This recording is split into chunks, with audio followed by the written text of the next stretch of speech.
when one of our girls gets stuck, they'll often call out at the top of their lungs, "Dad, help!"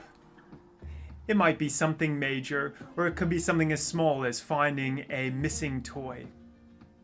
The great privilege of being a Christian is being able to call out to our Heavenly Father, "Dad, help!"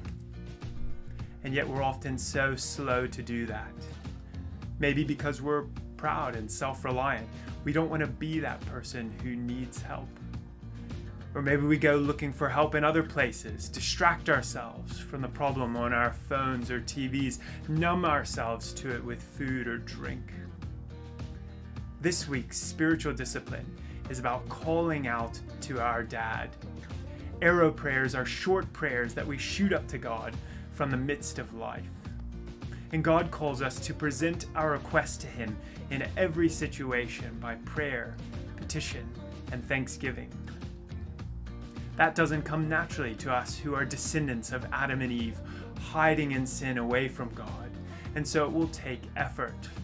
Many of us use meal times to remind us to stop and shoot up a prayer to God, and there are other times we could use, like a commute, or going for a walk, or waiting for the kettle to boil.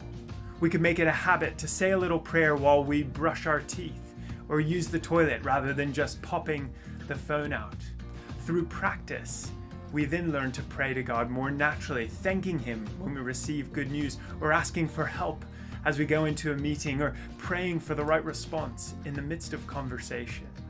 Arrow prayers cultivate an ongoing awareness of and a relationship with God for our good and for His glory. CCC, I want to tell you how much you encouraged me this week, and it was so brilliant to see God bearing fruit in our midst as we met together and encouraged one another and answered prayers and prayed for each other as we then went out and visited and supported one another. I really hope you can see God at work in our midst like I can. After last week's church meeting, we'll be back in our CCC Zoom this Thursday night. Please do join us to hear something that Di Stoner has been planning. I will also pray for another exciting new church plant in Colchester, and we'll meet in our home groups. Really hope to see you there tomorrow. Goodbye.